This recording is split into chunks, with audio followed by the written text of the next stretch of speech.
Okay, we're up to the Mishnah, Daf 70a-70b. The Mishnah had said like this. The Mishnah says, in the previous Mishnayos, we talked about if a animal's giving birth and it's having a difficulty labor, the possibility of, a limb sticks out, you cut off a limb. So the Mishnah deals with the laws of Bechar. Now, the laws of Bechar are unique, and that is the firstborn animal is holy, is meant to be a carbon, and there's an isser of inflicting a mum on a Bechar.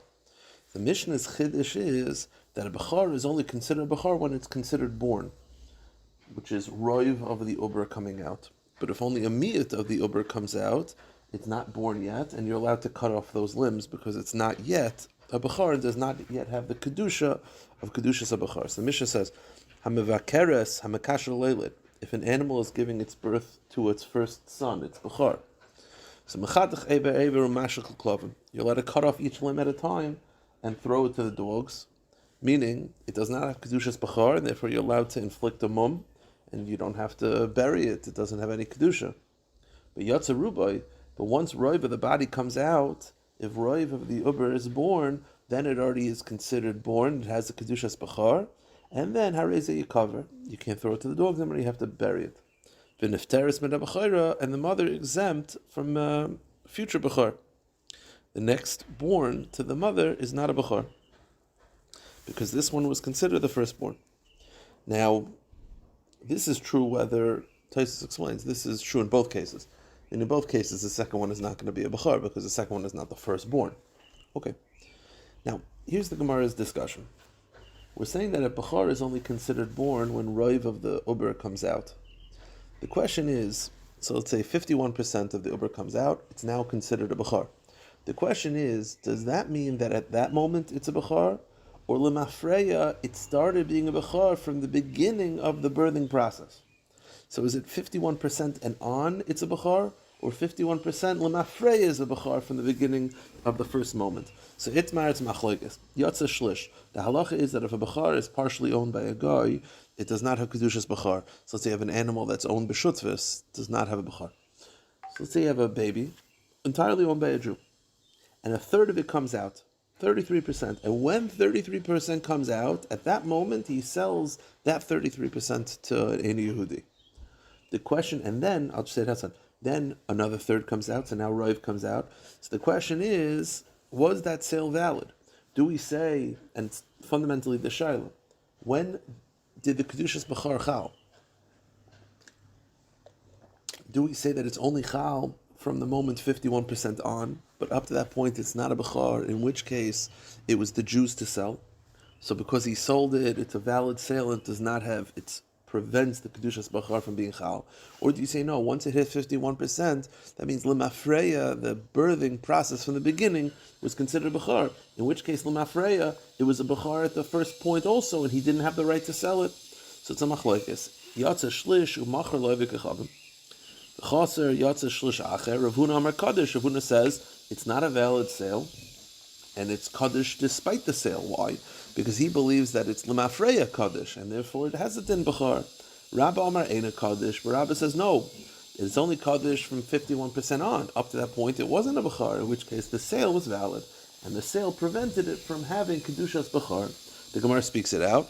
Rav Huna Amar Kaddish Kesavar Lemafreya Kaddish. Rav Huna holds that once it's born 51%, it's Lemafreya from the beginning of the birthing process. It was considered one process of birth, and it's considered the Kedusha was Chal from that moment Lemafreya. V'kiven the Nafik Eruba, Igloy Mils Lemafreya, the Mikar have a Kaddish. The Maida Zavan, Lav Kluvn the Zavan. And therefore, because it's Lemafreya Kaddish, the sale was not valid. Because it wasn't yours, it was Bechar. It was a carbon. That's not yours to sell. Rabbi Amar Eina Kaddish, Rabbi says no, Kasav Mekan Laba Kaddish. Rabbi disagrees, and he says no. The Kedusha is Chal from 51% on, and therefore up to that point it was yours to sell. And if you sold it, it was a valid sale. So it's a Machlokes, Rav Huna and Rabbi, whether the Kedusha, whether the birth is considered at 51%, and that's when the Kedusha is Chal, or at 51% is Lemafreya, that the birthing process really began earlier, and the Kedusha was already Chal earlier. The Gemara says the truth is they have the same opinion twice. First the time was a machlokes about a sale at 33%. And the truth is, the itmar yatsa shlish derech doifen. Okay, the mitzvah is like this. The halacha is that for a bechar to be kaddish, it has to be born in a regular way, not C-section. So let's say the situation is like this.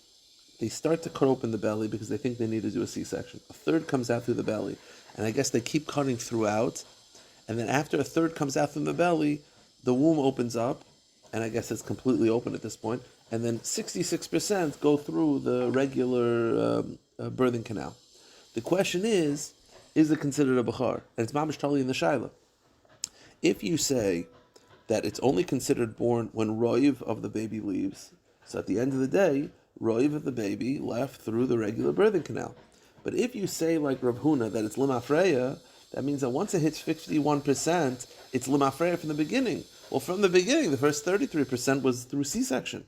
So the question is, do you look at the birth only when roiv leaves, even if that roiv is at the very end? Or do you say limafreya from the beginning of the process? If you go back to the beginning of the process, the first third is not considered from a birthing canal, in which case roiv of the baby did not come out from a birthing canal because roiv was dictated at 51%, at 51% limafreya. So it's mamish tali in the shaila. The only difference is that in the first case, Rav Huna was saying limafreya to be machmer that it is a bechar. Now he's saying limafreya, it's not a bechar. It's the same methodology. It's the same process. It's just the conclusion is that the first case, it created a chumrah for Rav Huna, and now it creates a kula, and vice versa. And the Gemara is going to explain that's why you need both of these cases, because if you just had one, I wouldn't know what they would say in a case where it's not, like l'kula and the chumrah. I need both to tell me that their shita is consistent, whether it's a kula or a chumrah. The Gemara says, Yatsa shlish derech doifen, v'shnei shlish derech rechem, Rav Huna Amar in Kaddish, Rabbi Amar Kaddish, Rav Huna in Kaddish. Rav Huna says it's not Kaddish. Why? Rav Huna Tamei because Rav Huna L'Shitase. Daman Lemafreya Kaddish, because he believes that once it hits 51%, that means that it was Lemafreya. The birthing process began from the very beginning.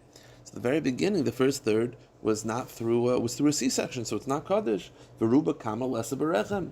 Rabbi says no. Rabbi says the kedusha, the birthing process in the kedusha is not chal from the beginning of the birthing process. It's chal when roiv leaves. And roiv doesn't have to be 51%. Roiv can be, meaning it's 51%, but it doesn't have to be the first 51%. It could be whenever there's roiv that comes out of the birthing canal, that's enough. It's not from the beginning.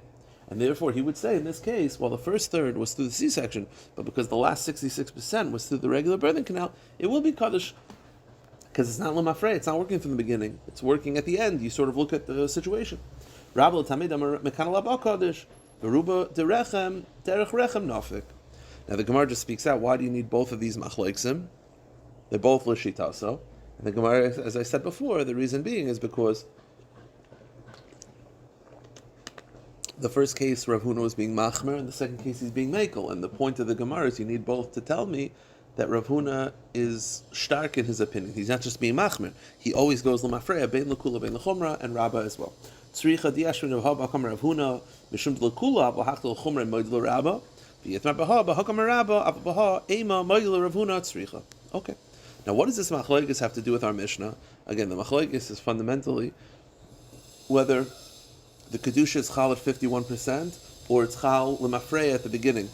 So our Mishnah said that if a baby is giving, an animal is giving birth to a bechar, and it's having a hard time, and limbs are coming out, you're allowed to cut the limbs and feed them to the dogs. Why? Because it's not a bechar yet until roiv comes out.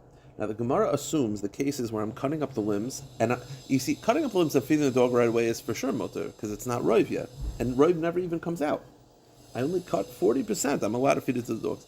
The Gemara understands the case is I cut the animal into pieces, put them on the side.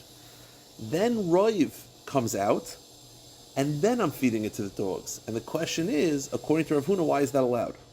As it's happening, fine. But once roiv comes out, according to Rav Huna, limafreya, it had kedushas abachar. Once roiv comes out, then limafreya from the beginning it had kedushas abachar. So why then are you allowed to feed the dogs now? Meaning, if you tell me that you're feeding it as you go, fine. Then, okay, at the time, there was no kedusha.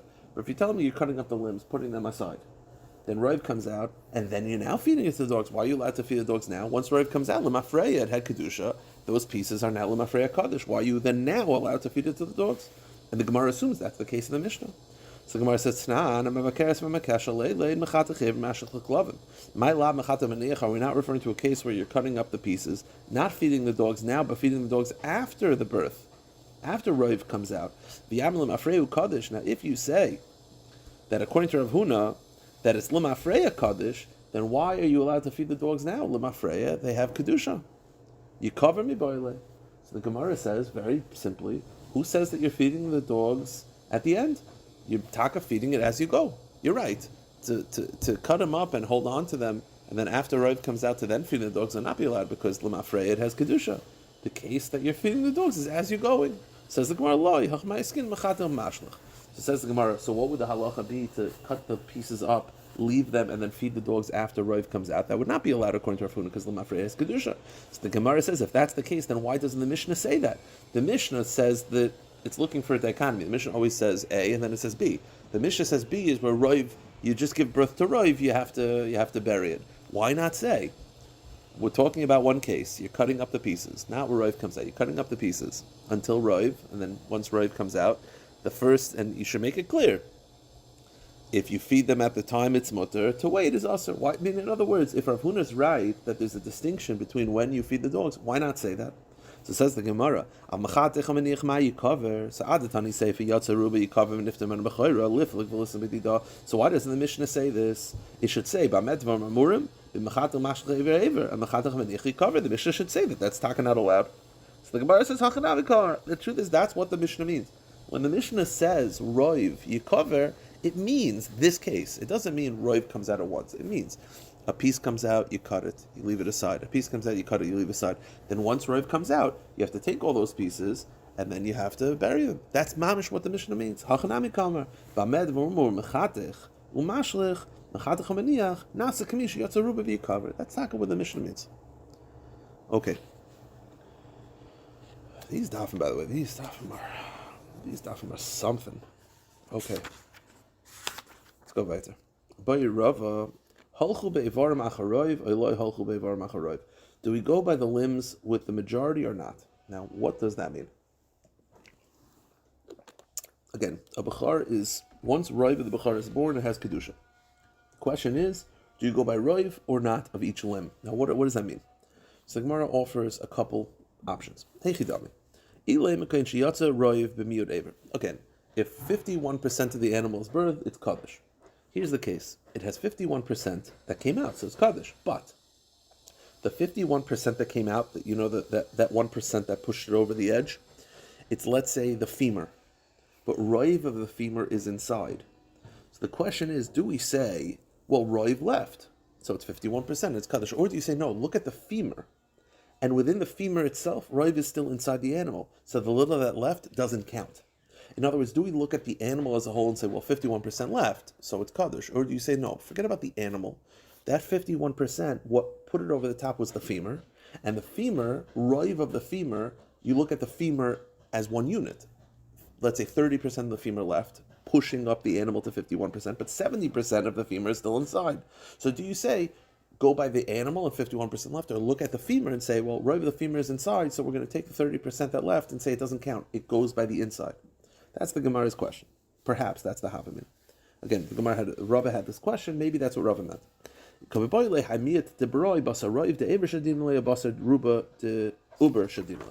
Gemara says that can't be a question. Why? If 51% of the animal left, what are you telling me that because you should look at the femur on its own and say, well, part of the femur, only 30% of the femur left, 70% inside, so we shouldn't count the 30 left. Why? Because we look at the femur as its own unit? Why would I care about the femur? You got to look at the animal. If the animal, 51% of the animal left the birthing canal, then it's Kaddish. What do I care about? Yeah, but the part that made the 51% was the femur, and most of the femur is inside. Who cares? The Gemara says, Pshita, Delisha of Kina Ruba Duver, Vaslina Basa Roiv Ever. Why would I go by the femur and not the animal? That's a pella. So the Gemara says, okay, you're right. Kagayin Shiyatza Chetzia Baroiv Ever. The case is not 51% left, 50% left. It's 50-50. But what makes it 50% is, let's say, the femur, and the femur, 70% of the femur left. So you have 50-50 of the animal, but 70% of the femur is outside. Do we say because 70% is outside, we look at the 30 inside as outside as well, and now roiv, and now it's kaddish? Or do you not look at it that way? In other words, the animal itself is 50-50. So the animal, I can't, doesn't help me. It's not like there's conflicting roivs. But part of the femur, let's say 70% of the femur is outside of the animal, 30% is inside.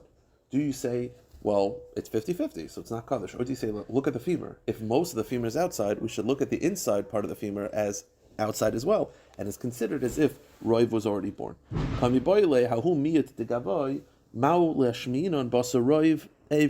the Gemara's question. So, that's a good question. Okay. So the Gemara says, obviously outside what the Gemara is trying to do. If you remember in the Mishnah said two halachas. One is that if a limb came out, you can cut it because it doesn't have kedusha yet. But then the Mishnah said, Yotza roiv, you cover. Now what is that case? The pashut shot of that case is, if roiv of the animal was born, then you have to bury it, meaning it's kaddish. The question is, if it's a classic case of just straight up roiv, 51%, no shilas, no complications, then why does the Mishnah have to say that case? What's the chiddush? That rube kekulei? I know that. That's a rule throughout Shas.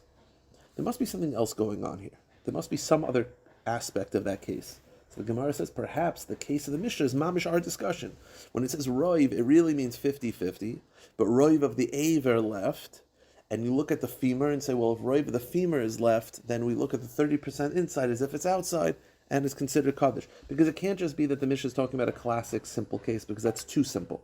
Says the Gemara, Tashema Yatzaru Erizah, you cover my Ruba, Ilim, Ruba Mamish, Ahashal Ishmin, Ruba Kakula. What you think that we're up to Mesachas Chullin, we don't know Ruba Kakula. Of course we know that. It must be there's something deeper going on. What's deeper? Our discussion, where it's 50-50, but Roiv of the Aver left.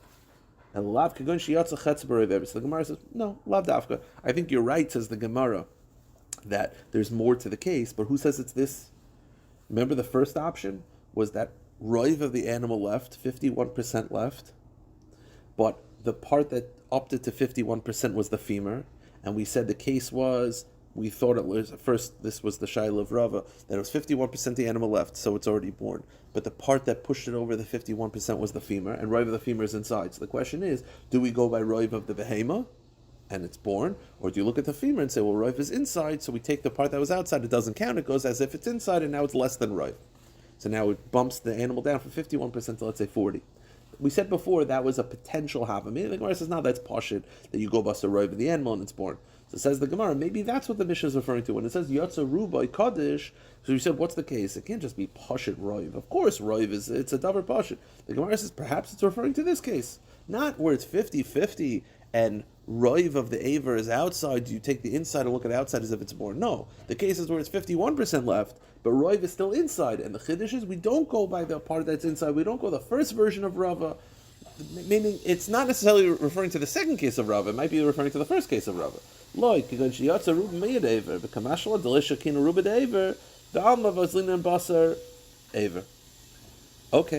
from here until the end of the Amid, the Gemara is just going to have a lot of quick questions. And the rule of the Bechar is that it has to have roiv of the animal leaving the birthing canal. C-sections don't count. The birthing canal is the canal that the animal comes through. The Gemara wants to know, what if it goes through the birthing canal, but there's mechitzas, there's a chatzitza? Boy Rava, karchu b'sivma, what if the vet wraps the fetus in some sort of plant-based fibers, so that when it comes out through the birthing canal, but the animal doesn't touch the birthing canal because it's wrapped in this fiber. Or batalisema, where it's wrapped in a garment. It's the same shaila. Or b'shiliyasumau. Again, do we say, well, it went through the birthing canal? Do you say, no, it has to touch the birthing canal, because peterecha has to actually touch the birthing canal. A chatzitza would prevent it from being a bechar. A third shaila, b'shiliyasumau, what if it's wrapped in the amniotic sac? So says the Gemara, wait, every animal is wrapped in the amniotic sac. That can't be a chatzitza. Says the Gemara, b'shiyasa urchu, el b'shiliya acheres. No. It means you took another animal's amniotic sac and wrapped the fetus in it, and then it came out. So it's the same shaila, is that there's a chatzitza. A fourth shaila, kerchasei v'achzasei v'etzias imau. And let's say you didn't wrap it in anything, but the vet put its hands and grabbed the animal, so the animal didn't touch the birthing canal because the hands were a chatzitza. So says the Gemara. Now the Gemara assumes that, just to speak it out, the hands are not, it's not referring to the head, it's the body. Now, if the head came out first, then it's already born. It's already, right? We said the head is considered as if ripe. So it must be whether it came out feet first, and when your hands were blocking the feet from touching. So the question is, do we say that the hands form a chatzitza or not? Says the Gemara, Hechi Dami, Derafik de Geresha, Petarte, El Denafik Derek Margaloisav. Another question. Now, most of these shilas, by the way, from here to the end, they're not mitzias, probably possible, but, Yagil Terviyade.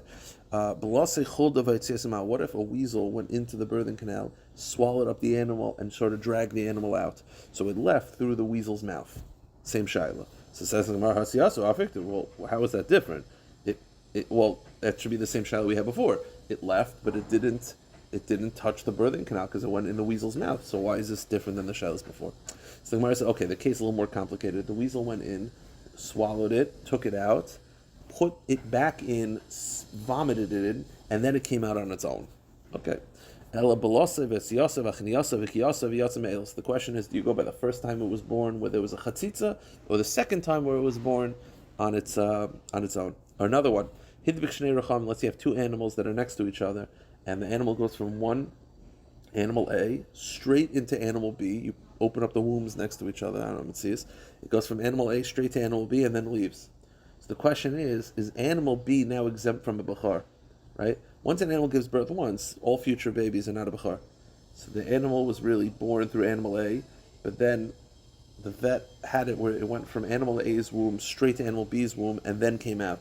So the question is, does it now exempt animal B from future babies from being a bechar? These are all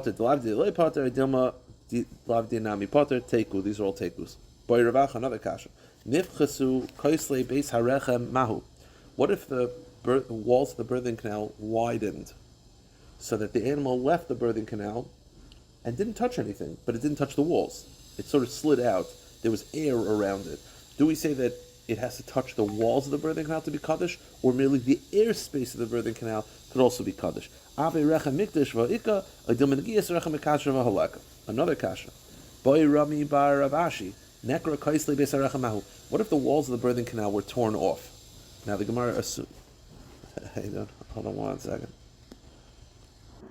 So the Gemara is, again, the case at seemingly is where the walls of the birthing canal are completely torn out and removed. So the Gemara says, well, if they're removed, then there are no walls of the birthing canal. It's a double portion. So the Gemara says, less no. The Gemara says, no, the case is a little more complicated. Cases where the walls of the birthing canal are torn off, but they're somehow still inside the animal, and the animal gets wrapped around its neck, so it goes through it. It just doesn't go through in the normal method. So the question is, do we say, well, it technically passed through because it was inside the body and the animal, I guess, passed through it, some agav took away. Do we say that it passed through, so technically, checks all the boxes, or that's not the normal way for this to be born, and therefore it doesn't count? The Gemara has one more question. Recording in progress. So the Gemara has a question. What if the walls of the birthing canal are peeled? So they're still there, but I guess the animal had surgery, so it's not as wide. The question is, and then the bechar goes through, is that considered the peter rechem? Is that considered the classic way? So it's considered kaddish, or no? Because it was diminished, it doesn't count. So I'm like, kanage bebaydi boilan. So Rav Zera said to Rav Yomi, the truth is, we had a similar question to Rav Zera, because Rav Zera, I once asked, let's say there's a gap in the birthing canal, birthing wall, and the animal goes through the gap. So so he says, that was the question. So it was born, but it wasn't through the normal way. So he said, the implication is that it's dafka over there where it's a shaila, because it went through. The Gemara says, over there, the question at least is only a question because there's still, the birthing walls are still intact.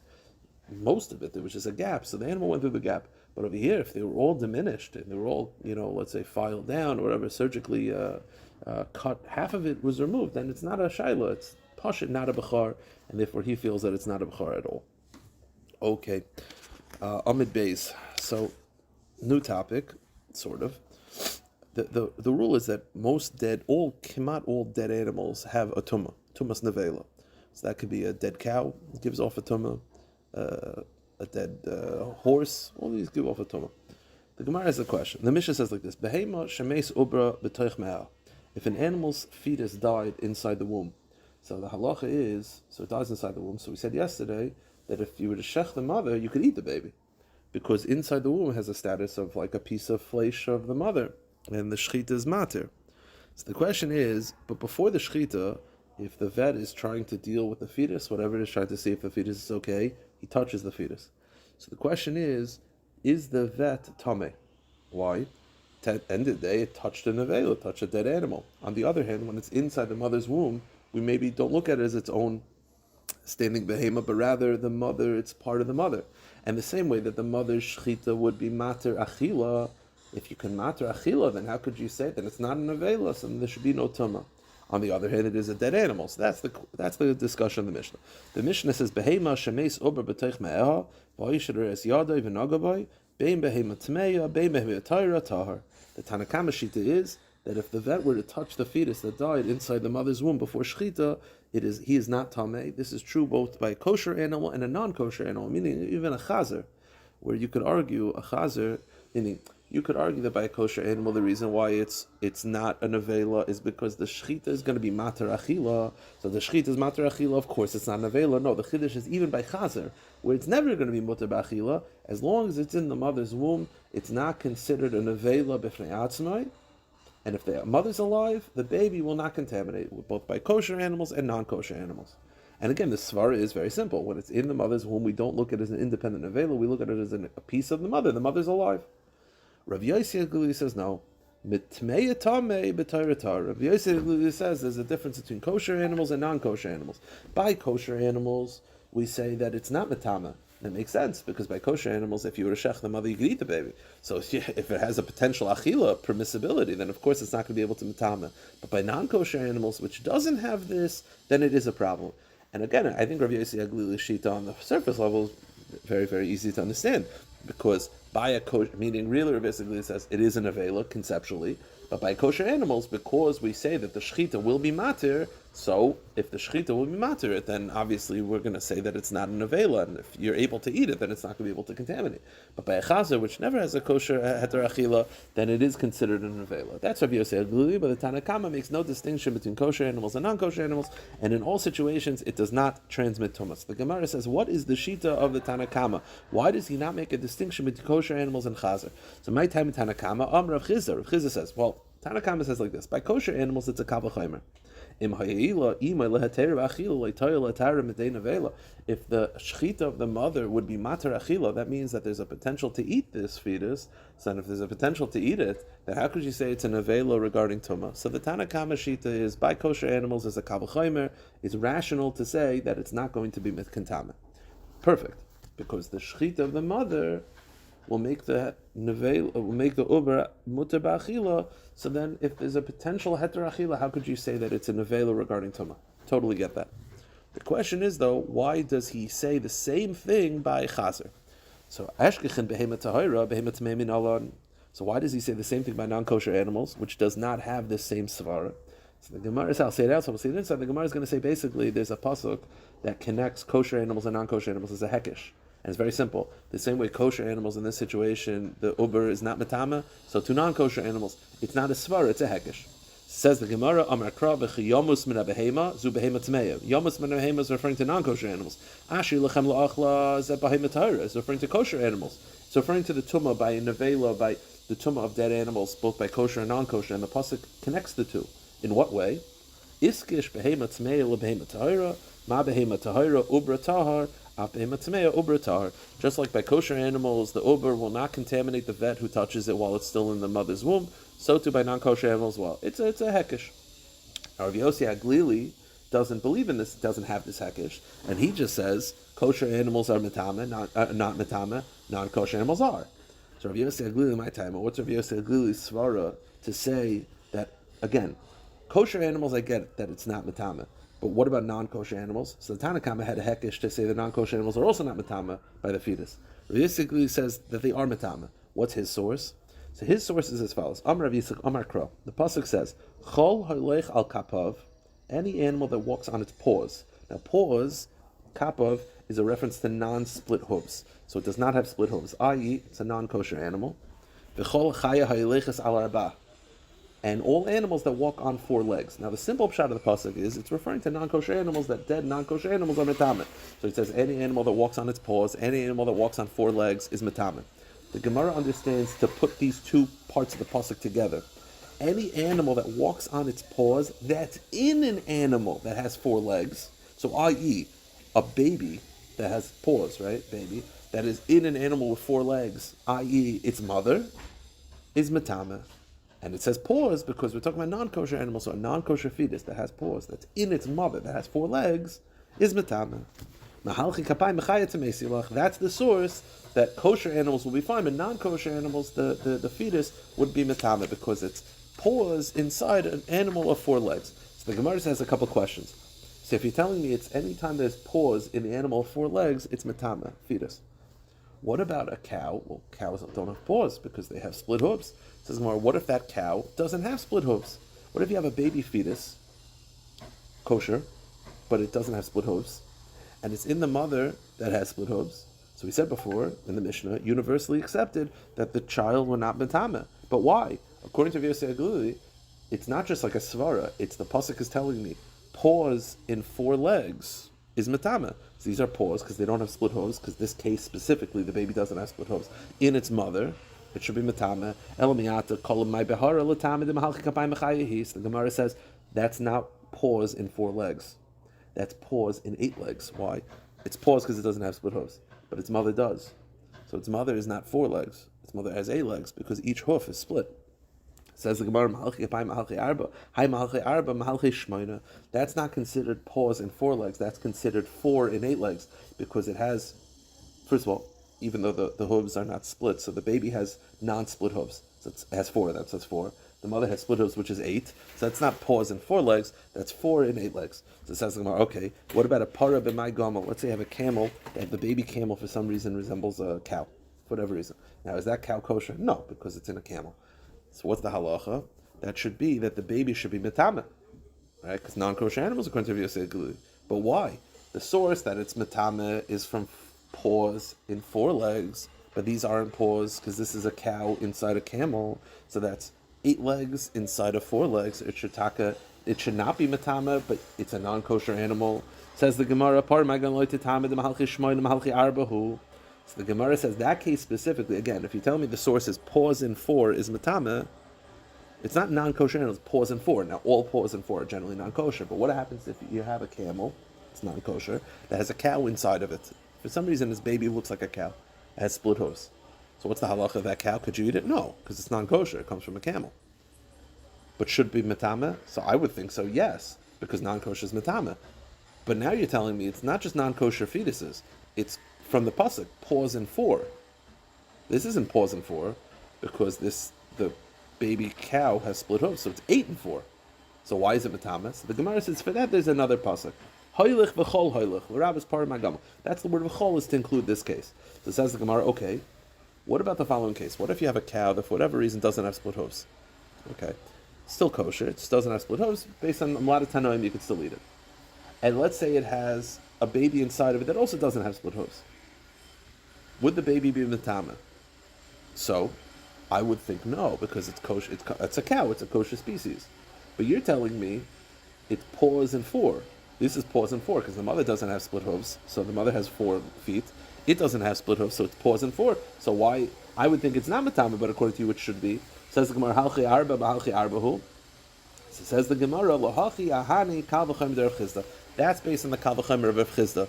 You're right. If you were just based on this pasuk, I would say it's metame. But if you remember, the source that all kosher animals are not metame is from a Rav Chizda's kal v'chaimer. That if the shechita of the mother is not to the baby kal v'chaimer, it's not metame. It can't be called a nevela, and that you could apply to this case as well. At the end of the day, well, yes, the paws in 4 would apply to this case, but it is a kosher animal. The shechita would be mater, and for that, we'll say that no tumah is the tumah is not going to be chal.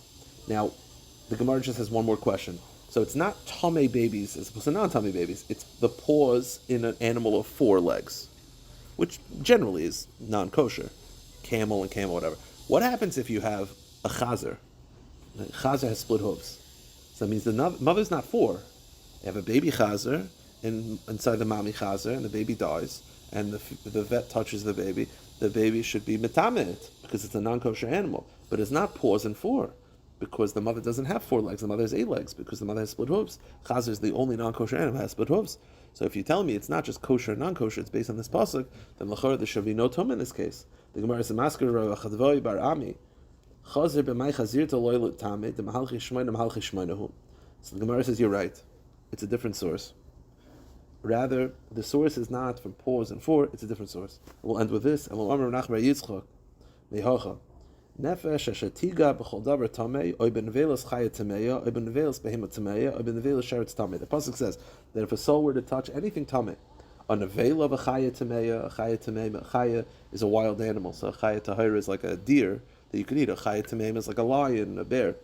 If you touch a chaya tameya, oy nevela behema tameya, or a non-kosher animal, oy nevela sheretz tamei, the pasuk puts them all together. So the Gemara says, the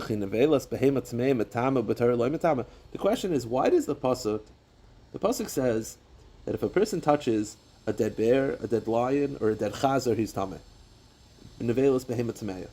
Why do you have to mention a chazer? All dead animals are also tameh. If you touch a dead cow, a kosher animal, you're also tameh. If it's dead and it wasn't shechted properly, if it was shechted, the shchitas removes the tumah.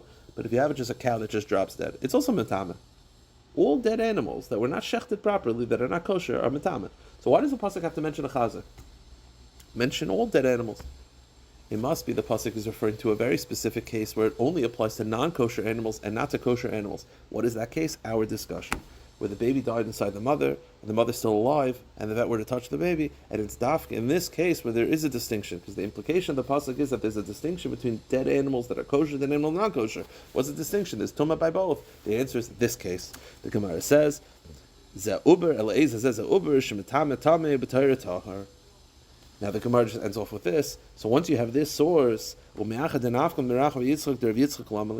you need the source that we had before of the pause and four? Once you have this, then what do we do with that drasha? So the Gemara says, "Ilav Rav Yitzchak Kavamina Kulit the Rebbe Huda Asa Kamash Balan."